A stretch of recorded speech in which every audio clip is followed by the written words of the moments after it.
Berguru kepada orang bersanad itu nikmat. Hal yang berat terasa ringan. Guru Muhammad Jailani, ya, Kiai Haji Muhammad Jailani yang pesantren Banjari, itu berkisah kepada kita juga. Kami ngaji kepada gurunya, guru beliau juga nih, Syekh Ismail, ya, Ismail Zaid, ya. Syekh Ismail nih karomahnya bisa memahamkan baca kitab tanpa perlu menjelaskan. Kiai Muhammad Jailani mengisahkan bahwa ada beberapa murid nggak ngerti baca kitab, terus bawa kitab ke beliau. Apa kata beliau? Syekh Ismail Zaid, dah ikra, baca yang tadi dia berhari-hari nggak paham, baca doang paham depan Syekh Ismail Zaid. Jadi cukup mandang beliau langsung kebuka ilmunya. Itu karomah. Jadi karomah itu nggak mesti jalan di atas air. Karomah yang tertinggi itu orang jahil jadi alim, orang otaknya gelap jadi bercahaya. Itu yang disebut karomah tertinggi. Karena Allah mengatakan yarfa'illahu alladhina amanu minkum walladhina utul ilma darajat. Orang beriman, orang yang diberi ilmu diberikan darajat. Darajat itulah karomah hakiki. Jadi karomah hakiki bukanlah bisa kebal, itu biasa.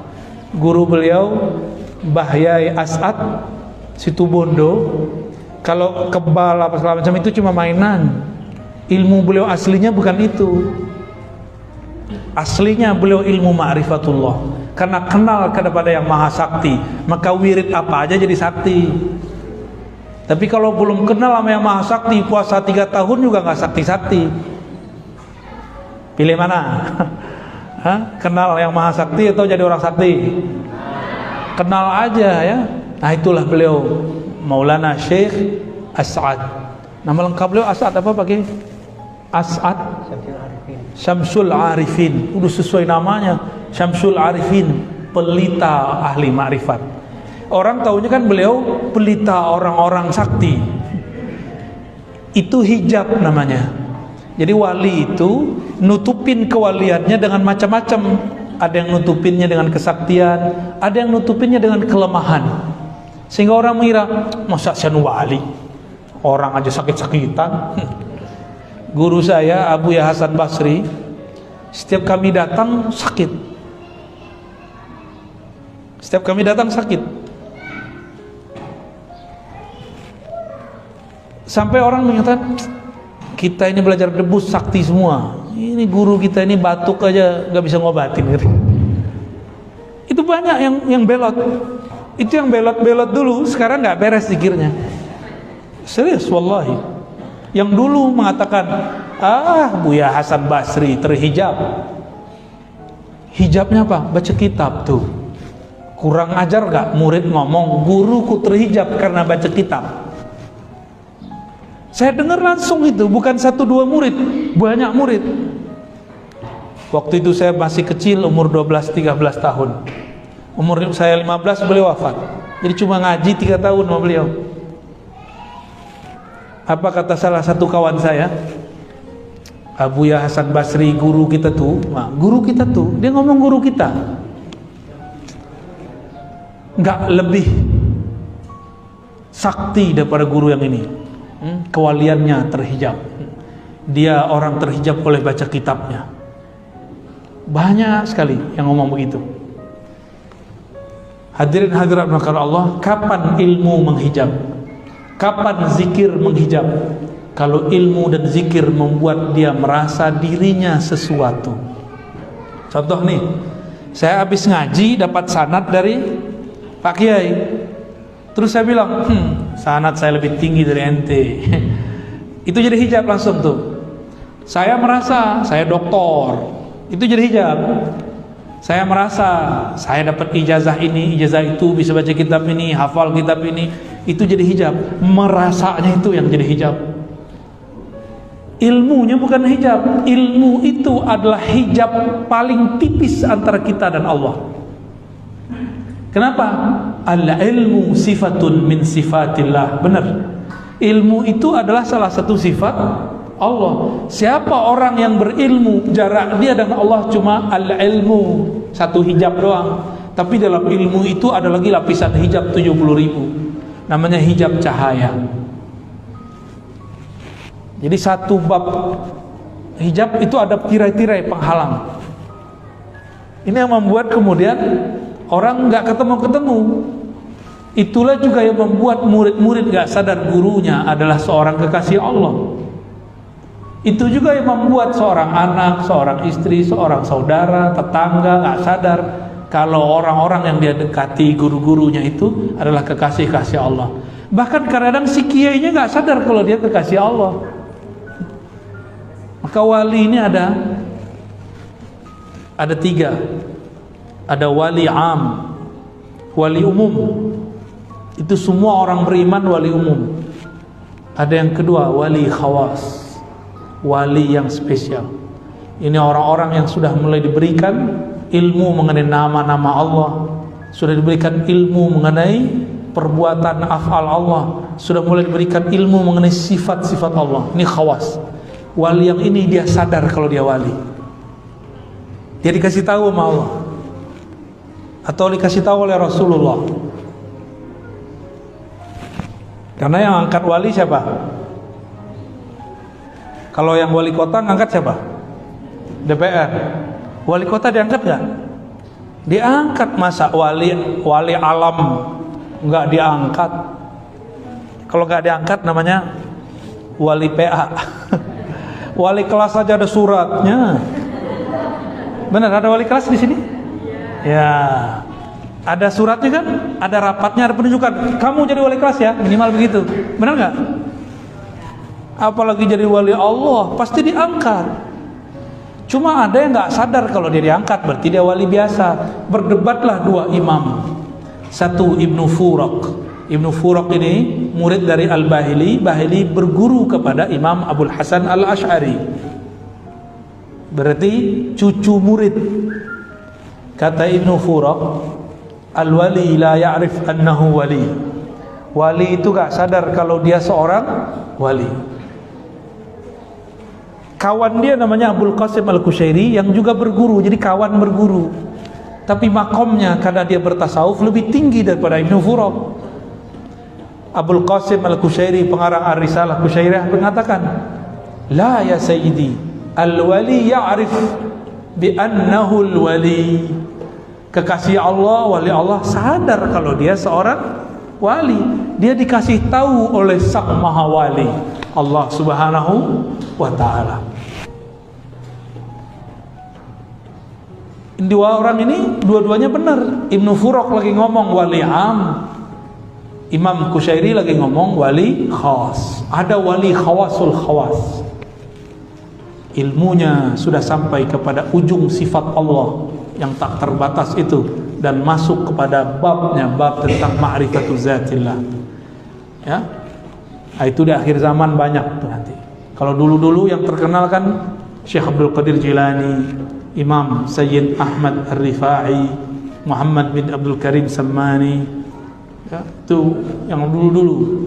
Abu Yazid Al-Bustami, Junaid Al-Baghdadi, Al-Hallaj Ash-Shibli, qaddasallahu asrarahum. Itu wali-wali Allah zaman dulu, ya. Pertanyaannya, bagaimana caranya jadi wali? Mau nggak jadi wali? Ya, ini hasil diskusi dengan wali-wali, ya. Wali murid,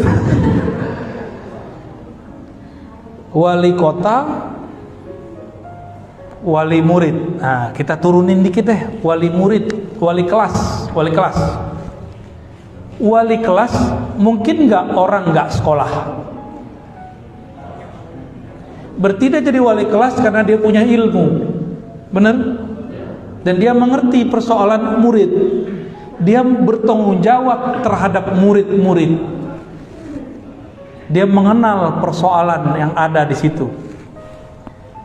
Maka seorang wali Allah itu ada wali yang memegang asma, nama. Ada wali yang memegang af'al, perbuatan Allah. Ada wali yang memegang sifatullah. Nanti di akhir zaman, mungkin zaman ini sudah, wali yang menguasai ilmu ma'rifatu zatillah. Ma'rifat zat bukan memikirkan zat, ma'rifat itu beda. Orang kenal nggak perlu mikir. Coba kalau saya kenal beliau kan saya nggak perlu pikir-pikirkan beliau ini siapa kan. Cukup kita pandang, kita dengarkan, terus kan selesai. Jadi antum kalau ngelihat saya kan nggak perlu mikir-pikirin Ar-Razi itu, kan nggak perlu kan? Nggak sama. Orang kalau udah kenal nggak perlu mikir. Tapi kalau belum kenal, kamu kenal nggak si Anu? Siapa? Oh dia mirip si Anu. Oh kita bayang-bayang wajahnya. Dia dulu ngaji di sini. Mikir kita. Tapi kalau sudah kenal perlu nggak? Orang kenal kepada Allah, kenal dulu baru mikir. Kalau belum kenal Allah, mikir dulu baru kenal. Itu beda tuh. Ya.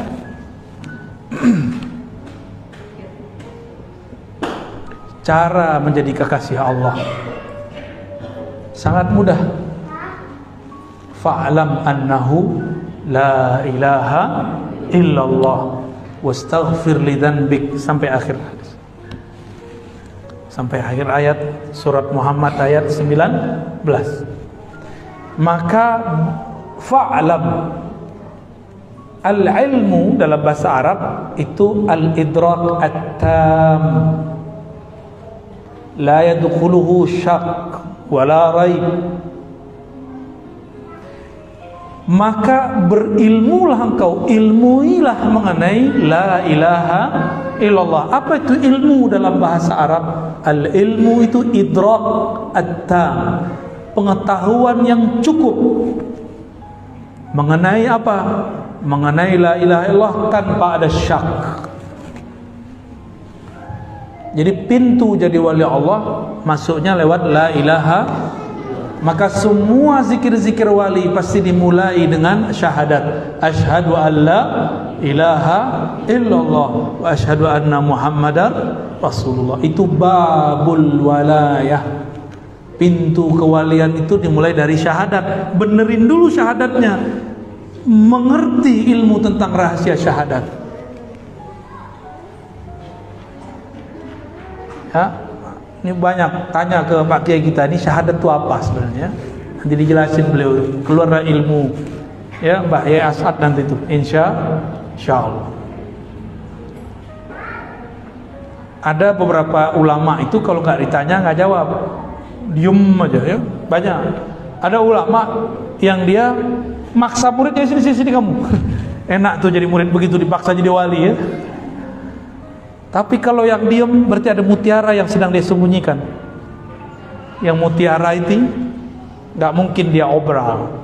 Ini yang dia rahasian terus nih. Bapak Ibu, sahabat-sahabat, ya, Ustadz, asatizah. Jadi kunci jadi wali yang pertama fa'lam, ilmuilah hakikat la ilaha illallah. Bukan hanya teori kalam, tapi juga zauqi, secara zauq qalbu dan rohani. Maka kalau beruntung cari guru mursyid, ambil talqin kepada beliau ya. Jangan minta ke saya mulu ya. Tarekat saya bukan tarekat talqin. Talqin itu nomor sekian. Ngaji dulu, fa'lam dulu, ketahui dulu ilmunya baru talqin. Fa'lam dulu baru talqin. Jangan talqin dulu baru fa'lam. Jangan kebalik-balik. Kenapa banyak murid sudah bertarekat masih kacau? Karena dia talqin dengan nafsu, ilmunya tidak diambil. Jadi saran saya jangan buru-buru minta talqin, minta baiat. Ilmui dulu yang mau dibaiatkan. Ilmui dulu apa yang mau dibaca. Yang dibaca la ilaha illallah, maka kenal dulu siapa yang disebut Allah. Nanti kalau sudah talqin baru disebut namanya, sudah bergetar jantung dan batinnya. Tapi kalau talqin dulu baru berilmu, gurunya nggak kuat kolbunya, nggak ada getaran di kolbu. Kalau gurunya kuat bisa bikin getaran, karena berkah getaran beliau yang melimpah. Dan yang kedua, wastaghfir li dzambika, mohon ampunlah engkau. Ini Allah ngomong ke Nabi Muhammad. Allah berbicara ke Nabi Muhammad. Nabi Muhammad gak punya dosa, tapi Allah tetap katakan engkau mohon ampunlah terhadap dosamu. Apa itu dosa para nabi, para rasul? Nabi itu berdosa gak? Akidah Ahlussunnah sepakat mengatakan Nabi tidak berdosa, besar ataupun kecil. lupa ya, keliru boleh, tapi dosa tidak ada. Nabi pernah lupa sholat zuhur jadi 3 rakaat. Supaya lupanya menjadi satu bab dalam ilmu, babun nisyan, babul khata. Maka muncullah satu ilmu. Jadi lupanya Nabi jadi ilmu, namanya sujud sahwi. Kalau kita lupa jadi apa? Nggak jadi ilmu ya? Enggak. Kalau kita lupa, kalau guru lupa jadi berkah bagi murid. Alhamdulillah nama saya nggak dipanggil. Guru aja lupa, itu berkah bagi murid. Apalagi kalau Nabi yang lupa. Maka nisyanun Nabi kamalun li ummati wa rahmatun lahum. Kalau Nabi itu lupa, lupanya rahmat, lupanya kesempurnaan bagi umatnya. Nisyanul alim, lupanya orang alim, rukhsatun lil muridin. Rukhsah bagi murid-murid. Tapi jangan doain gurunya lupa terus, ntar nggak bisa ngajar.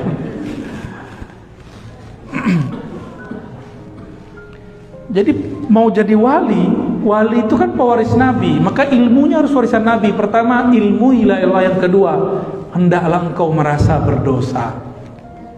Maka Nabi itu walaupun tidak ada dosa, tapi beliau merasa berdosa. Nah, kita ini banyak dosa, tapi merasa tak berdosa. Coba aja lihat di sekolah, di pesantren terjadi pergesekan.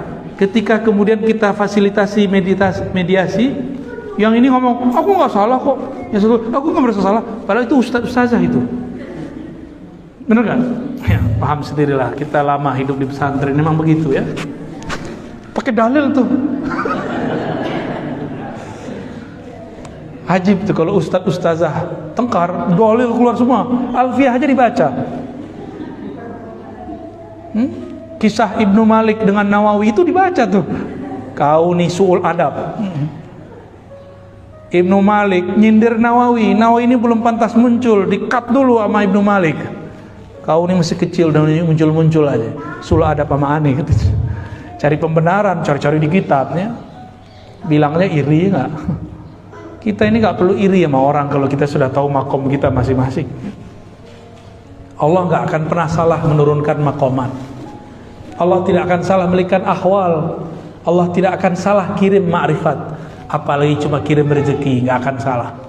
Maka aneh jika ada ustadz mengerti ma'rifatullah, tapi iri sama tetangganya, beli motor duluan, mobil duluan, beli rumah duluan, kawin satu lagi. Masa iri? Berarti dia salah memahami rezeki Allah. Ternyata dia pernah suka sama orang yang dinikahi sama kawannya.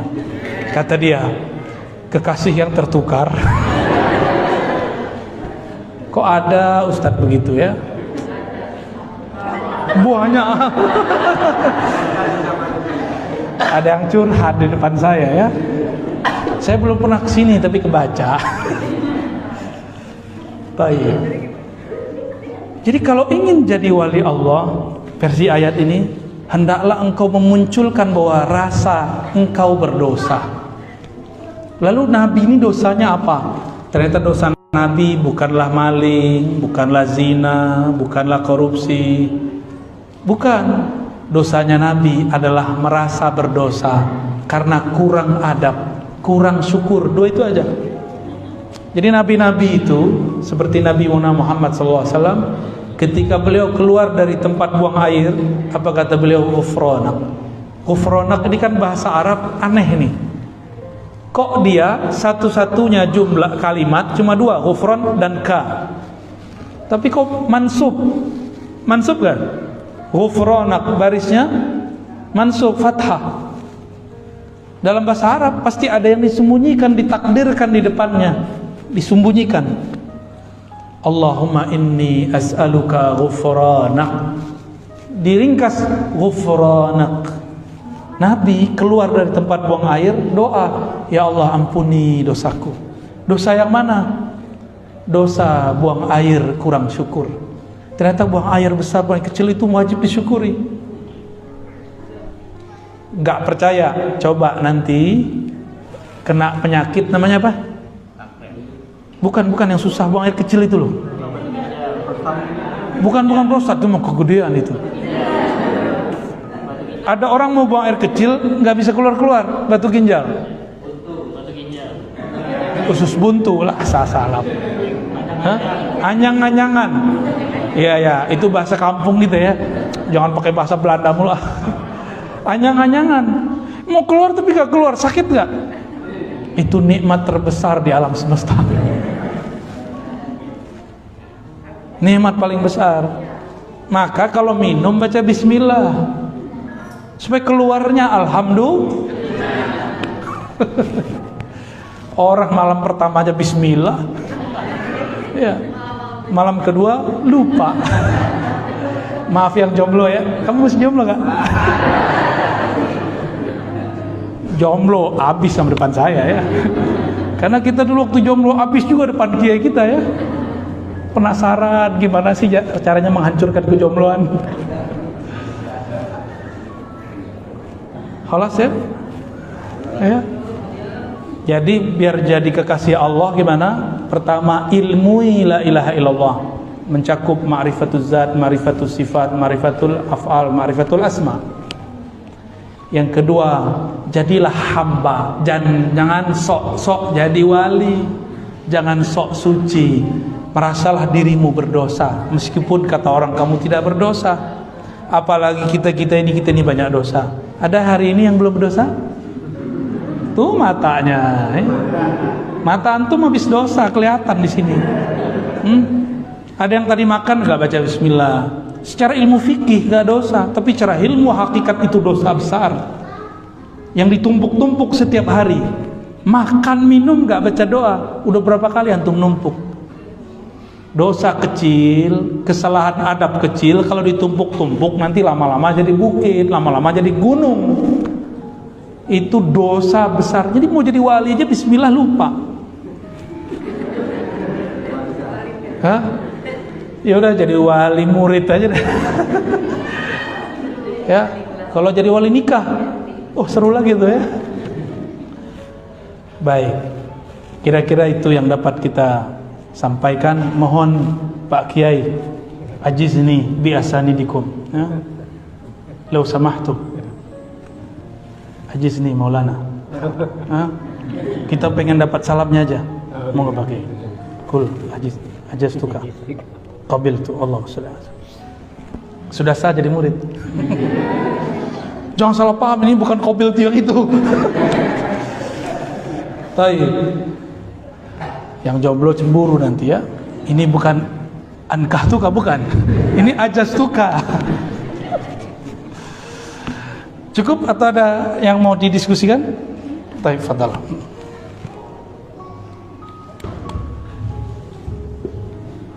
Alhamdulillah amalan dan untuk Bapak Ibu barangkali ada yang ditanyakan, ada yang didiskusikan dengan beliau, kami silakan satu bahasa seperti ini.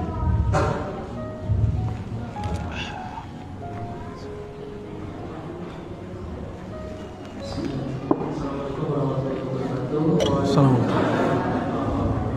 Ini pakai ini tuh. Ustaz ingin bertanya. Saya tidak ingin bertanya sebenarnya, yang ingin saya Konfirmasi. Tidak, saya datang jauh dari Samarinda, ingin ketemu. Masya Allah. Ingin, ya, sering nonton YouTube-nya Ustaz, sangat bagus sekali. Saya ingin minta satu amalan saja dari Ustaz yang bisa saya amalkan terus. Ya, terima kasih. Assalamualaikum warahmatullahi wabarakatuh. Assalamualaikum. Ada? Dari ibu-ibu barangkali ada yang